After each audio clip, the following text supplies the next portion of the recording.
2011 წლის საქმიანობაში აჯამა საქართველოს მთავარმა პროკურატურამ. წარმატებული რეფორმები და პროექტები, რომლებიც წლის განმავლობაში განხორციელდა. საუბარი შეეხო აგრეთვე 2012 წლის გეგმებსა და პრიორიტეტებს. რომელი პროექტი ან რეფორმა დასახელდა პროკურატურაში წლის ყველაზე მნიშვნელოვან მიღწევად, ამას დავით ქაშიაშვილი გვეტყვის. იუსტიციის სამინისტროში 2011 წელი მთავარი პროკურორის პირველმა მოადგილემ და იუსტიციის სამინისტროს ადმინისტრაციის ხელმძღვანელმა შეაფასეს. უწყება წარმატებულ პროექტად აფასებს განრიდებისა და მედიაციის პროგრამას, რომლითაც 2011 წლის განმავლობაში 82 არასრულწლოვანი მსჯავრდებული განერიდა სისხლის სამართლებრივ პასუხისმგებლობას. ასევე ყველა იმ ცვლილებას, რომელიც არასრულწლოვანთა მართლმსაჯულების სისტემის ლიბერალიზაციის კუთხით განხორციელდა 2011 წლის განმავლობაში.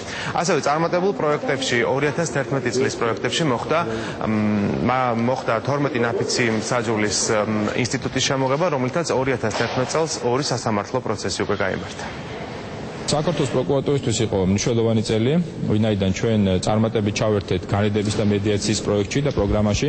როგორც მოგესწრება, დღეისთვის ჩვენ ყავს უკვე 100-მდე განრიდებული არასრულწლოვანი, რომლებსაც შევთავაზეთ სრული თავისუფლება ყოველგვარი სისხლის სამართლის მსჯავრისგან, პირობითი სასჯელისგან, საჯელოსულების დაწესებულებაში მოხვედრისგან.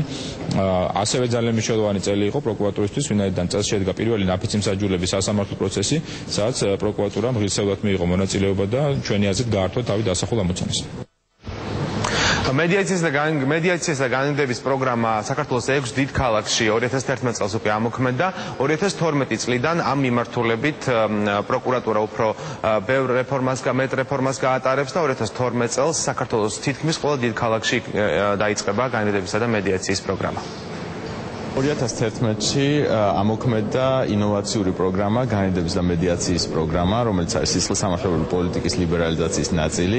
განრიდების პროგრამის ფარგლებში 82 არასრულწლოვანი განრიდა სისხლის სამართლებრივი პასუხისმგებლობისგან, მათ მიეცათ საშუალება, რომ ალტერნატიული წესით მოიხადონ სასჯელი საზოგადოებისგან მოწყვეტის გარეშე და მათ დაეგეგმათ რეაბილიტაციის და ინტეგრაციის გეგმები. ეს პროექტი ძალიან წარმატებული აღმოჩნდა. 82 არასრულწლოვანს მიეცა საშუალება, რომ სასჯელი ციხეში არ მოიხადოს.